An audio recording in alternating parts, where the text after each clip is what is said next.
Hi everyone. तो सी seat में आपका स्वागत है, राघव एकेडमी में आपका स्वागत है। हम सी सीट का पेपर नंबर 4 स्टार्ट कर रहे हैं, यानी कि करंट अफेयर्स। पेपर पूरा एमसीक्यू है, तो हमको वो छोटी छोटी चीज पकड़नी है, जैसे किसी का नाम, कोई डेट, कोई प्लेस, कोई टेन्योर, किसी एक यूनिक नाम को हमको पकड़ना है, क्योंकि एमसीक्यू में हमको 4 ऑप्शन दिए जाते हैं और उसमें से किसी एक ऑप्शन को चूज करना होता है।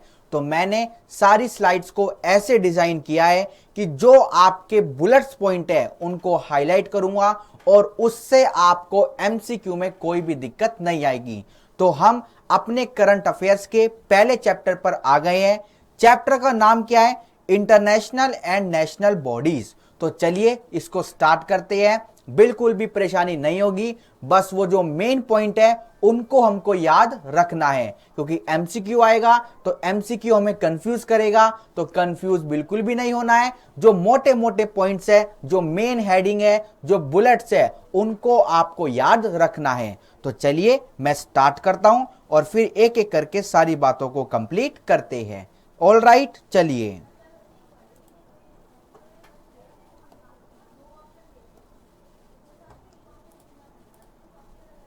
Yes please. तो chapter 1 international and national affairs. चलिए, तो हमारे इस चैप्टर में हमको 6 इंटरनेशनल बॉडीज के बारे में पढ़ना है।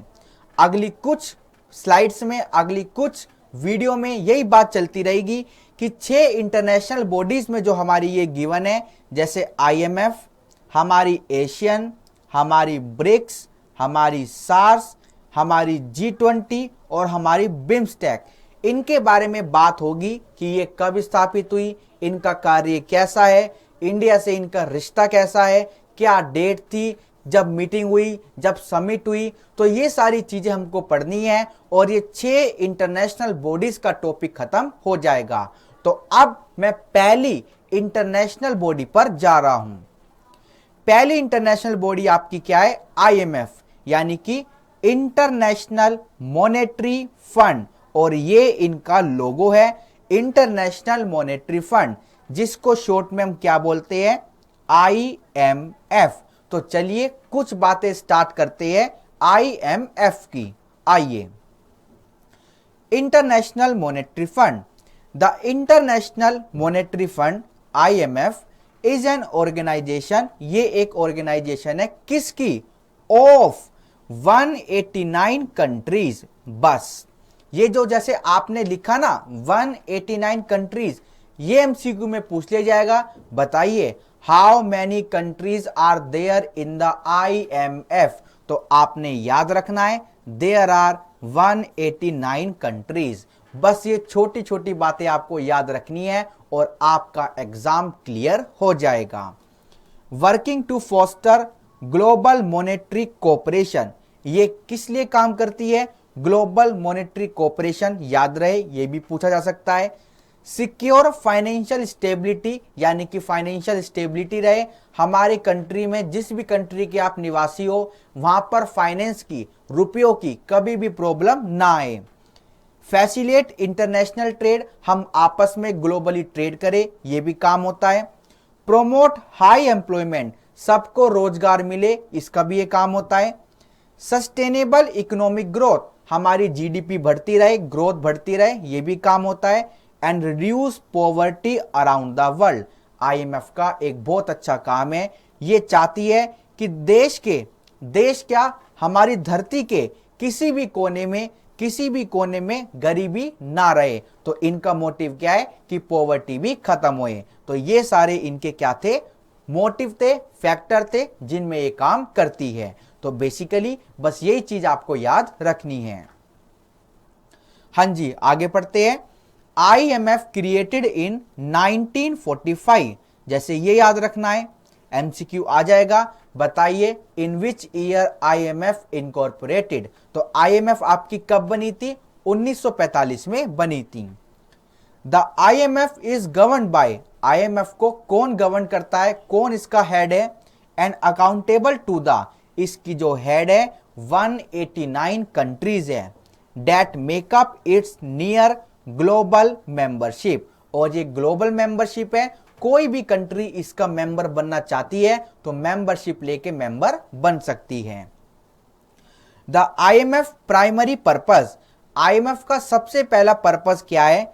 Is to ensure the stability of the international monetary system, मतलब कि हमारे जो इंटरनेशनल जो हमारा ट्रेड है वहां पे कभी भी पैसे की दिक्कत ना आए, जैसे कि the system of exchange rates and international payment that enable countries, और उस कंट्री के citizen and their citizen to transact with each other, यानी कि जैसे भारत को यूएसए से कोई सामान खरीदना है तो फॉरेन करेंसी की कभी भी दिक्कत ना आए, या फिर क्या पता यूएसए को भारत से माल खरीदना है तो कभी भी एक्सचेंज रेट की कोई भी दिक्कत ना हो। इसलिए इनका प्राइमरी ऑब्जेक्टिव क्या है? Stability of the international monetary system. The funds mandate was updated in 2012। ये फंड अपडेट कब हुआ? 2012 में अपडेट हुआ। तो ये भी बात आपकी देखने वाली है, एमसीक्यू में बस ये छोटी छोटी चीज पूछी जाएगी। To include all macro economic and financial sector issue that bear on global stability.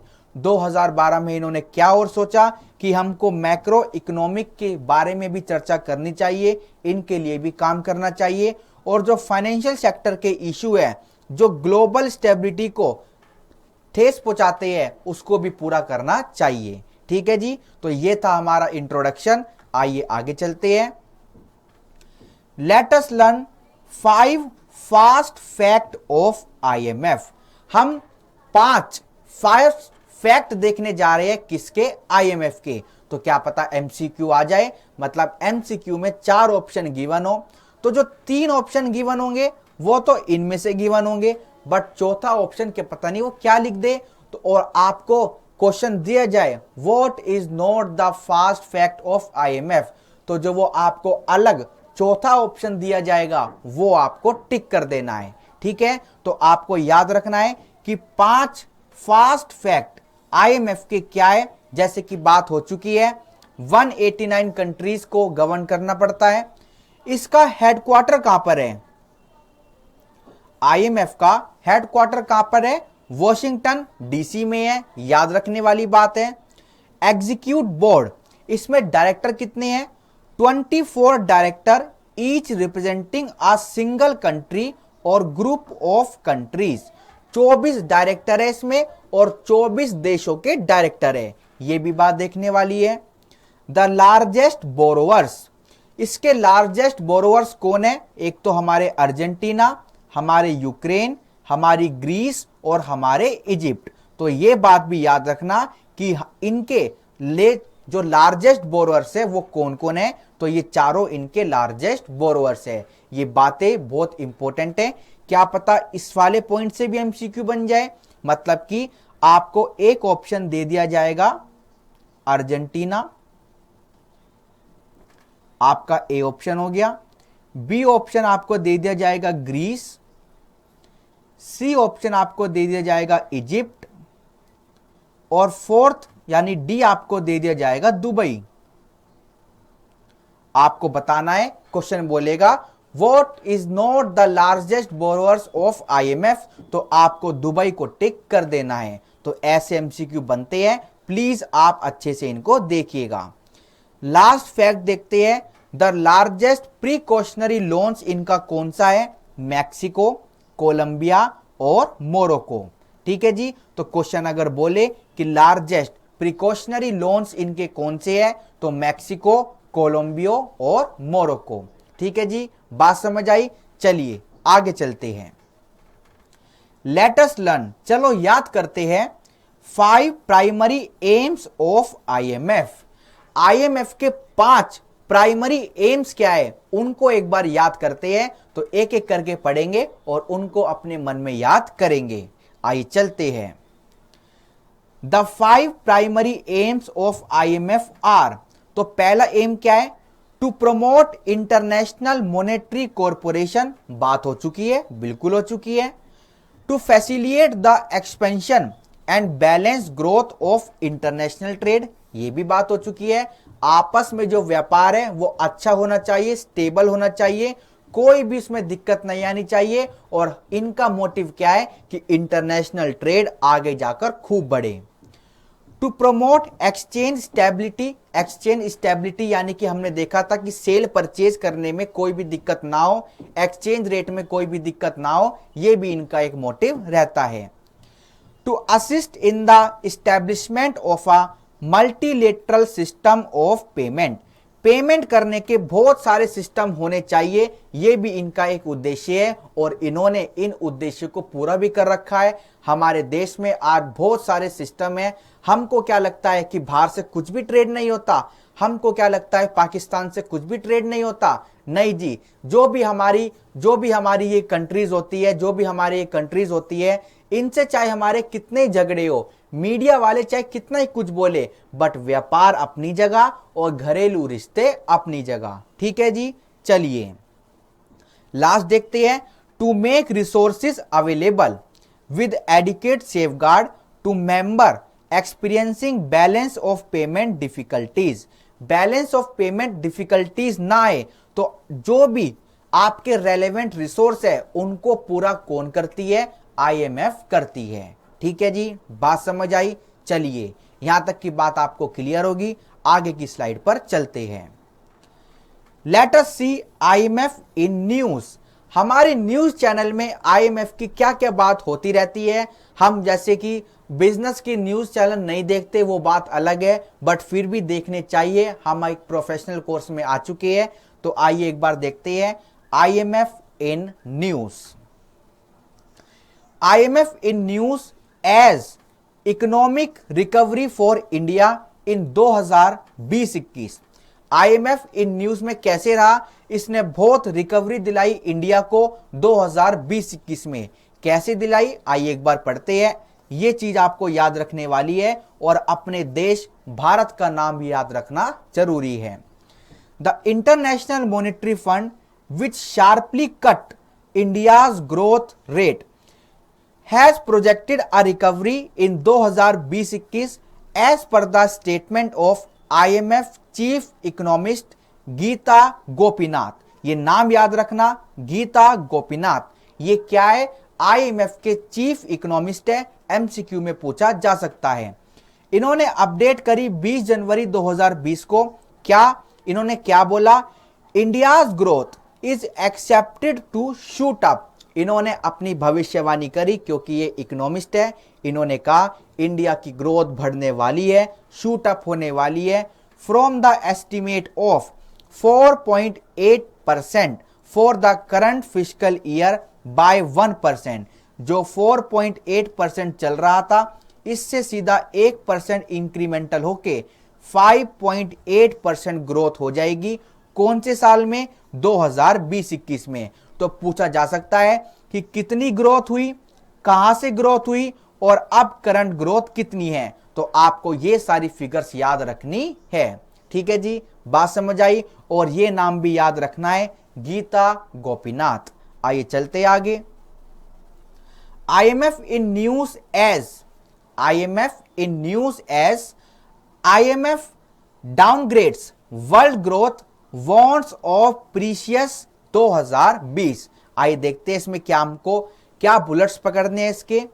IMF question, IMF ने चेतावनी दी, there are an abundance of potential triggers for the situation to turn negative quickly, including the possibility of more US tariff on China or on European autos, as well as a no deal Brexit and the high debt level in many countries।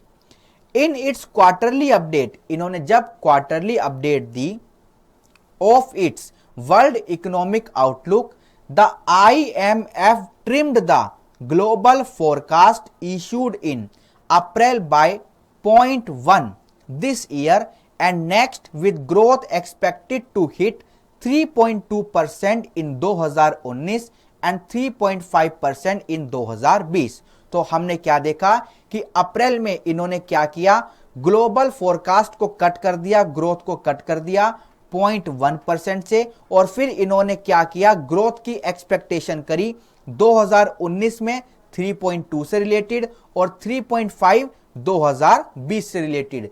इस growth की figure को मर्ज मत कर देना पिछली वाली से, क्योंकि पिछली वाली हमारी इंडिया से रिलेटेड थी और ये वाली हमारी किससे रिलेटेड है, चाइना और यूरोपियन से रिलेटेड है।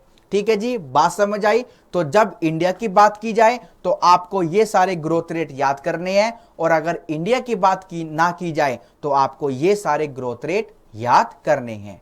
ठीक है जी, बात समझ आई। तो हमारी पहली इंटरनेशनल बॉडी होती है खत्म। आइए अब दूसरी इंटरनेशनल बॉडी पर चलते हैं। Let's go. चलिए तो दूसरी इंटरनेशनल बॉडी के ऊपर चलते हैं, जो हमारी क्या है, एशियन। आइए इसके बारे में भी डिस्कशन करते हैं, और फिर वो छोटे छोटे पॉइंट्स क्या है जिससे हमको एमसीक्यू सॉल्व करने में मदद मिलेगी, उनको हाईलाइट करेंगे और उनको अपने दिल में बसा लेंगे। आइए स्टार्ट करते हैं। Yes please. Second international body जो हमारी है एशियन, इसकी फुल फॉर्म क्या है, the association of south East Asian nation. तो फुल फॉर्म क्या है, the association of south East Asian nation. Full form याद रहनी चाहिए, आईएमएफ की भी, एशियन की भी। क्या पता फुल फॉर्म के ऊपर एमसीक्यू बन जाए, तो ये छोटी छोटी बातें आपको याद रखनी है। मेरे को बिल्कुल विश्वास है कि आप मेरी बातों को ध्यान करेंगे और सारी चीज को कंप्लीट करेंगे। आइए चलते हैं। एशियन एक इंट्रोडक्शन देखते हैं। The association of south East Asian nation, और एशियन अगर बोला जाए, वॉज एस्टैब्लिश्ड ऑन 8 अगस्त 1967। याद रहे,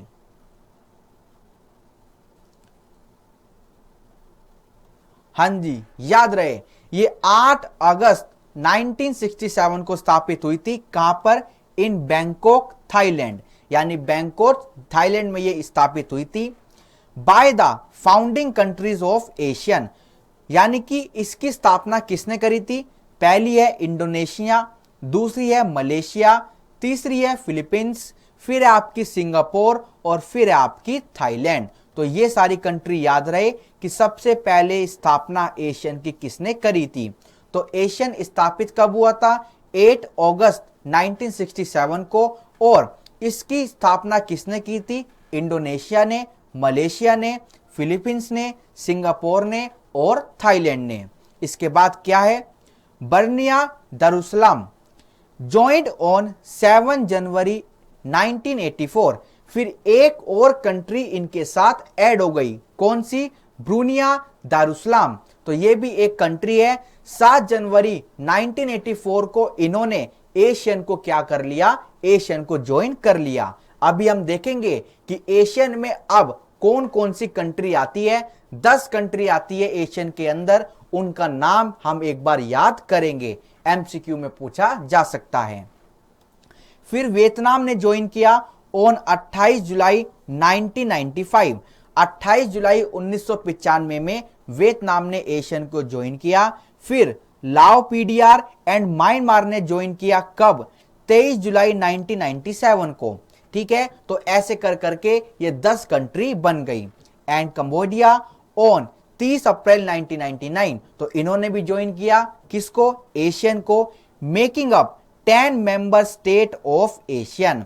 तो एशियन के 10 मेंबर स्टेट ये बन गए। बात समझ आती है। तो हम अगर पूछा जाए एमसीक्यू में, how many member state are there of ASEAN, तो there are 10 member state.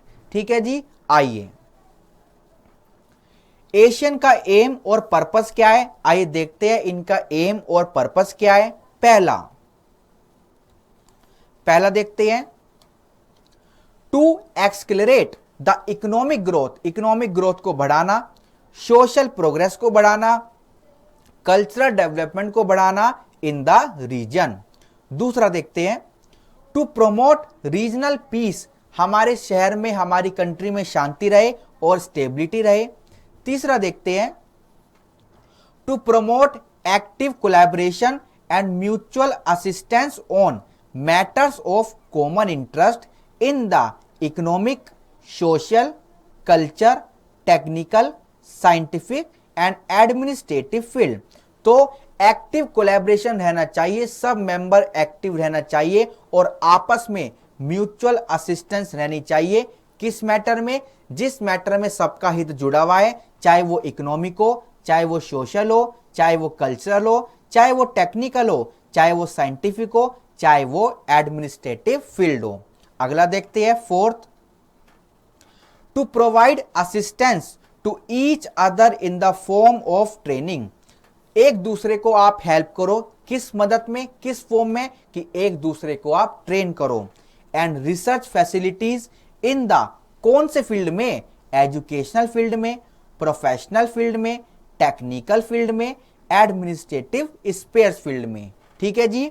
Fifth देखते हैं, fifth, to collaborate more effectively for the greater utilisation of their agriculture. हम एग्रीकल्चर का अच्छे से यूटिलाइजेशन करें, यह भी इसका एक एम होता है, एक पर्पस होता है। एंड इंडस्ट्री, इंडस्ट्री का भी, और the expansion of their trade, अपने व्यापार को कैसे बढ़ाया जाए, इसका भी ये एक एम होता है। 6 देखते हैं, to promote South East Asian studies. जो हमारे साउथ ईस्ट एशियन के रीजन है, वहां पे ये पढ़ाई को प्रमोट करते हैं, इनका भी ये एक एम, एक पर्पस होता है। 7 देखते हैं, to maintain close and beneficial corporation, यानी कि कोऑपरेशन।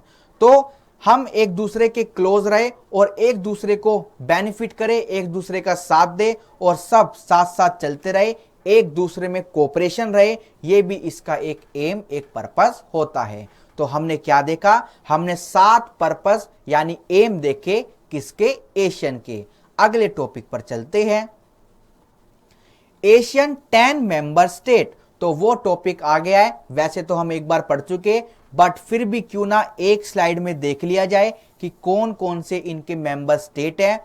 ये हमारा पहला क्या है? ब्रूनिया, दारुसलाम, कंबोडिया, हमारी इंडोनेशिया, हमारी लाओपीडियार, हमारी मलेशिया, हमारी म्यांमार, हमारी फिलीपींस, हमारी सिंगापुर, हमारी थाईलैंड और लास्ट हमारी वियतनाम। तो ये बात भी आपको याद रहनी चाहिए कि 10 मेंबर स्टेट है और वो कौन सी है। क्या पता एमसीक्यू में आ जाए दुबई का नाम या फिर किसी भी स्टेट का नाम आ जाए, तो आपको बस ये 10 नाम को याद रखना है। आइए चलते हैं आगे। Let's see Asian in news. देखते हैं न्यूज में क्या चर्चा है इस इंटरनेशनल बॉडी की। आइए एक बार देखते हैं। ASEAN in news as 35th ASEAN summit. 35वीं एशियन समिट में क्या हुआ देखते हैं। The 35th summit of ASEAN were held in. ये कहां पर हुई थी? ये बात याद रखने वाली है, ये बैंकॉक में हुई थी, थाईलैंड में। फ्रॉम कब हुई थी ये? 1 अप्रैल से लेकर नवंबर 2019 तक ये चली। 1 अप्रैल 2019 से लेकर ये आपकी नवंबर, यानी कि आपकी पूरी 30 नवंबर 2019 तक चली।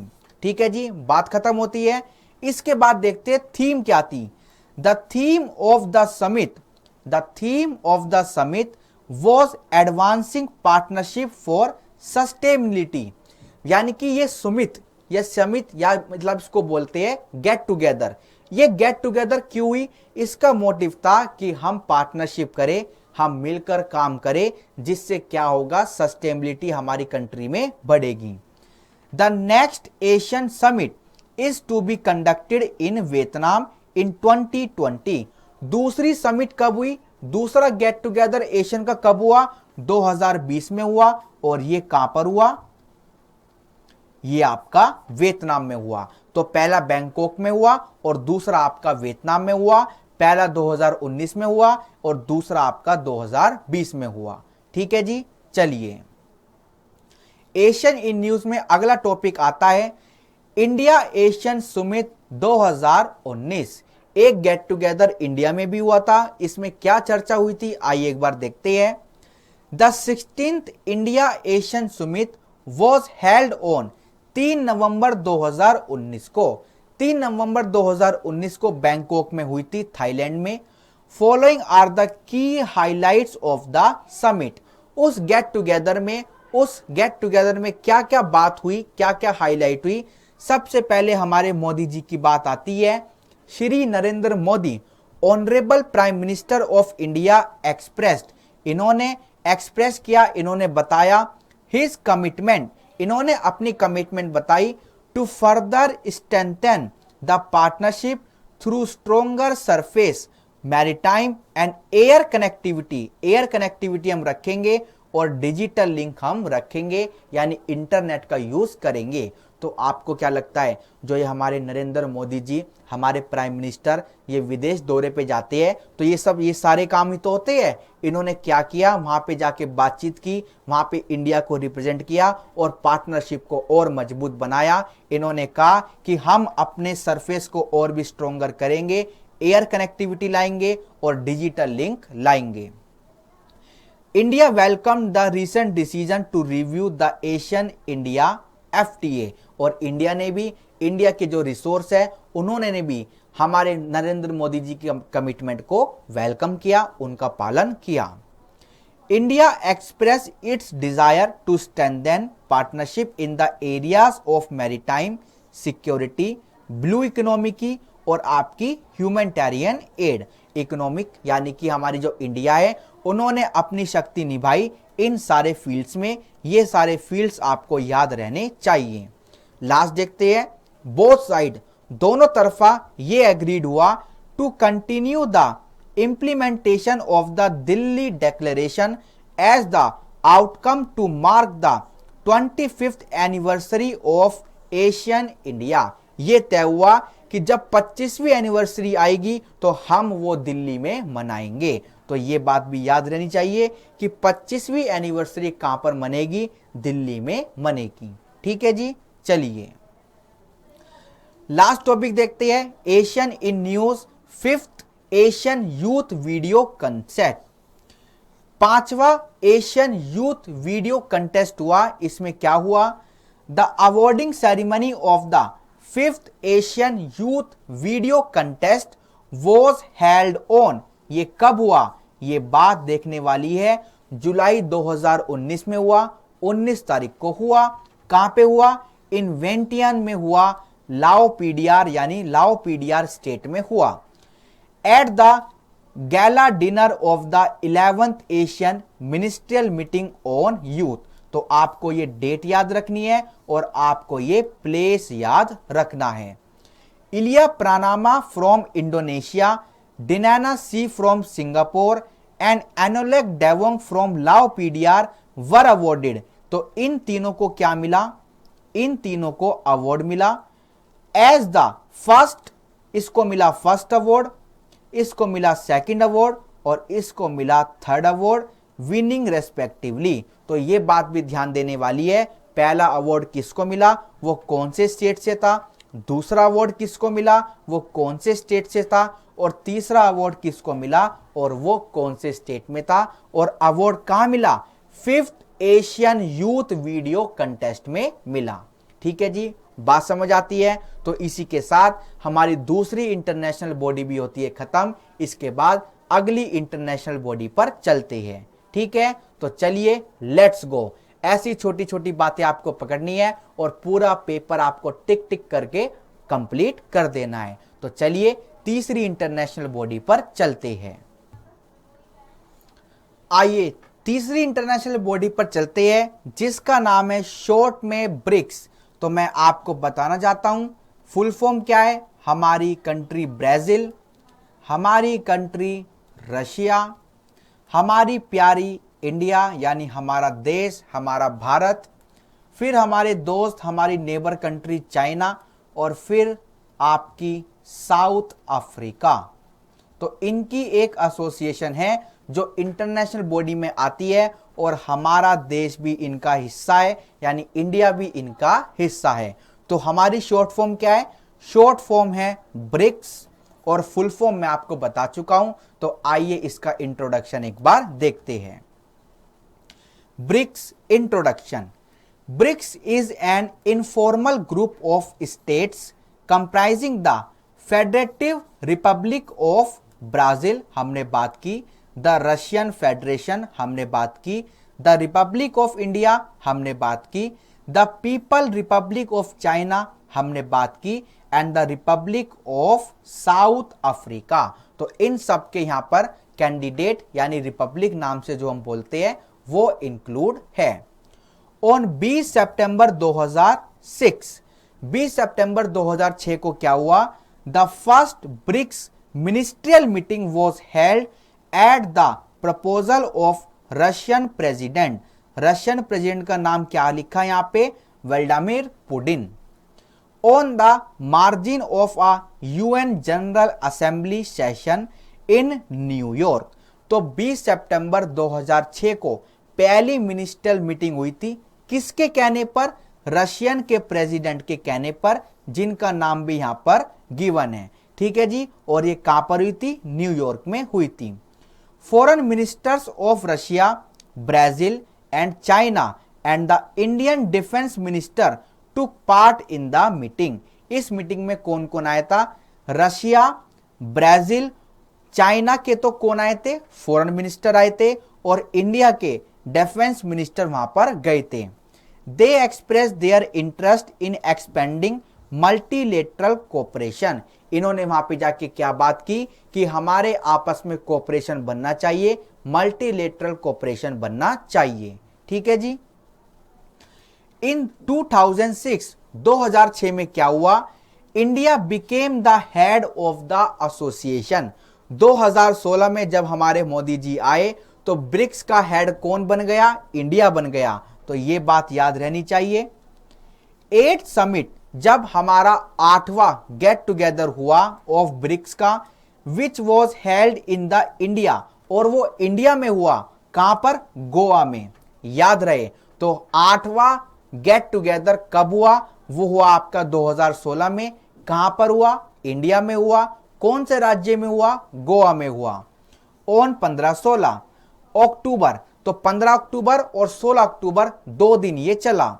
इट्स मोटो, इसका मोटो क्या था, यानी उद्देश्य क्या था इस मिलन का? Was the formation of popular, inclusive and collective decision. हम डिसीजन अच्छे से ले, पॉपुलेशन ले यानी पॉपुलर डिसीजन ले, और सब चीज को ध्यान में रखते हुए डिसीजन ले, ये हमारा निर्णय था। At the summit in Goa, जो गोवा में गेट टुगेदर हुआ, the issue of energy, trade, banking cooperation, agriculture, space utilisation and other common species, health, education, development of humanitarian contacts and tourism, the fight against property and social equality was encased. तो ये सारे matter पे क्या हुआ? Discussion हुआ। कौन सी summit पे? जो 8वां आपका गेट टुगेदर हुआ था, कहां पर? गोवा में, ठीक है। तो ये सारी बातों पर डिस्कशन हुआ था। अगली चीज देखते हैं, the BRICS presidency now was transfer to China. अब ब्रिक्स की प्रेसिडेंसी किसके पास है? चाइना के पास है। ये बात भी आपकी याद रहनी चाहिए। The world must unite, world को इकट्ठा हो जाना चाहिए as one to decisively confront global challenges. जो पूरी धरती हमारी ग्लोबल चैलेंजेस इशू को फेस करती है, उनसे कैसे लड़ा जाए, तो एक मीटिंग पूरे ग्लोबल की होनी चाहिए। Corrective action must begin with the reform of institution of global governance. This has been on the BRICS agenda since it inception. तो ये सारी बातें किसने बोली? हमारे नरेंद्र मोदी जी ने बोली, जो इंडिया के क्या है? प्राइम मिनिस्टर हैं। अगली चीज देखते हैं, ब्रिक्स इन न्यूज। आइए देखते हैं न्यूज में इस इंटरनेशनल बॉडी की क्या बातचीत चलती रहती है। BRICS in news 11th BRICS summit, 11वां गेट टुगेदर ब्रिक्स का कब हुआ? आइए देखते हैं। The 11th BRICS summit was organise on November 13-14, 2019।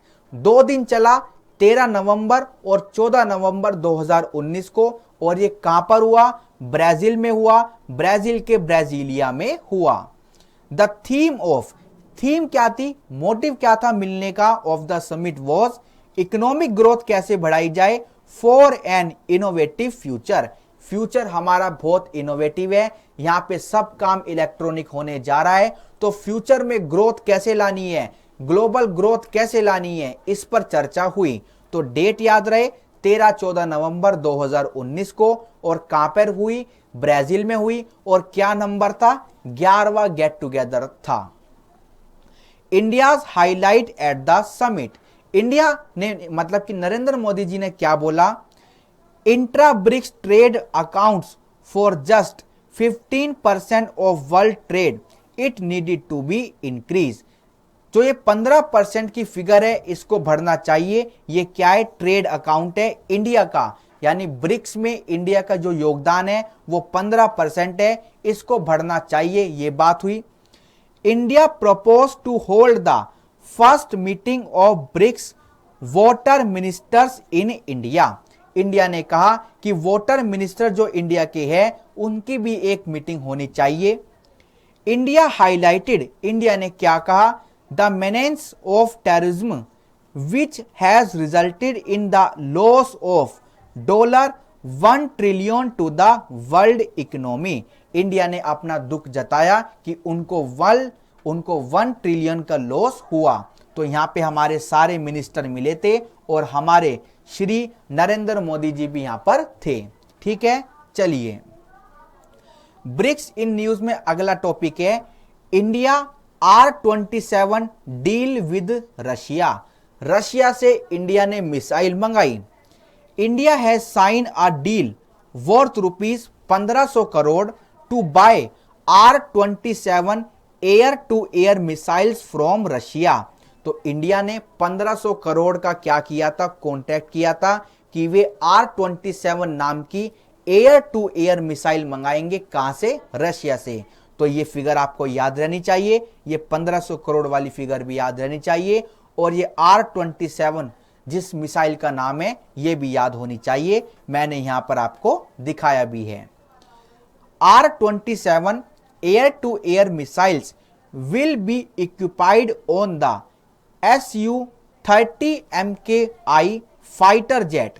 ये जो R-27 आपने मिसाइल मंगाई, ये कौन से विमान में लगेगी, उस विमान का नाम यहां पर गिवन है।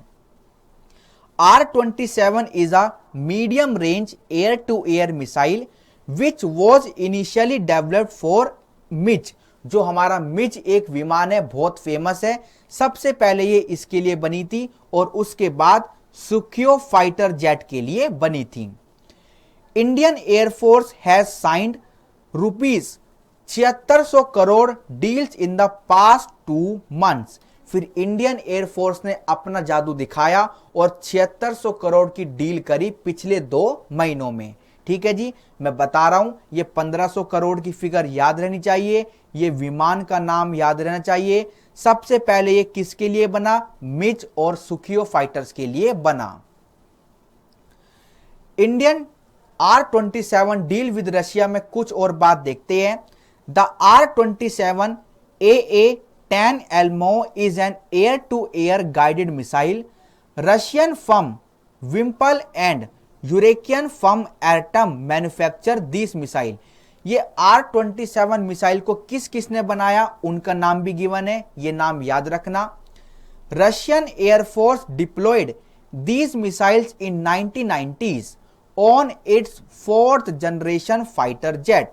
रशियन एयरफोर्स ने R-27 मिसाइल का यूज कब किया था, बहुत पहले किया था, 1990s में ये कर चुके हैं।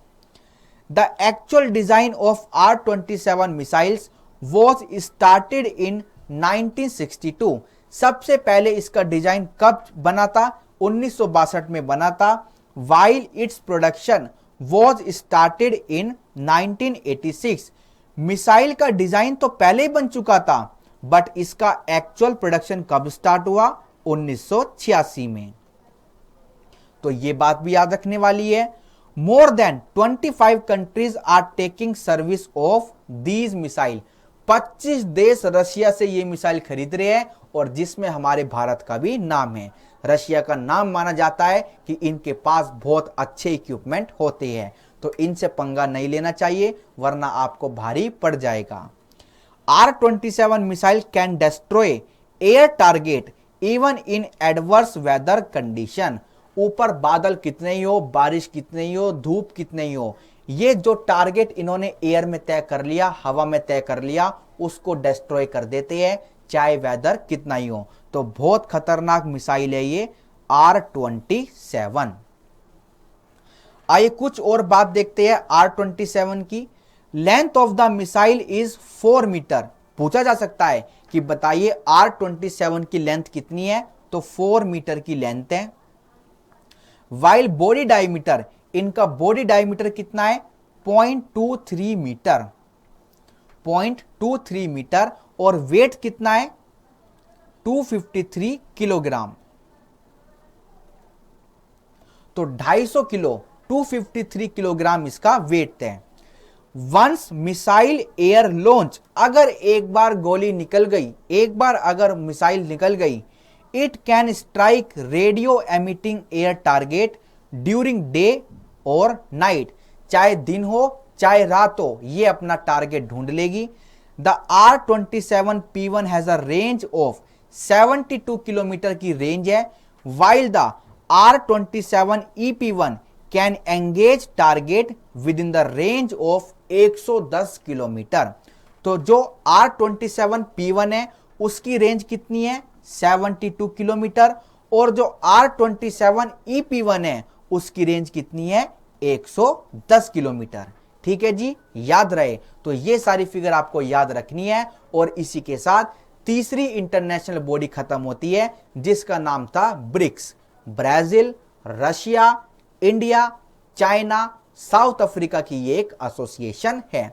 ठीक है जी, तो यहां पे आके हमने 3 इंटरनेशनल बॉडी खत्म कर ली। ऐसे ही मिलते रहेंगे छोटी छोटी वीडियो में, सारा सिलेबस पूरा कर लेंगे और हमारा एग्जाम क्रैक हो जाएगा। ठीक है, तो चलिए, थैंक यू सो मच।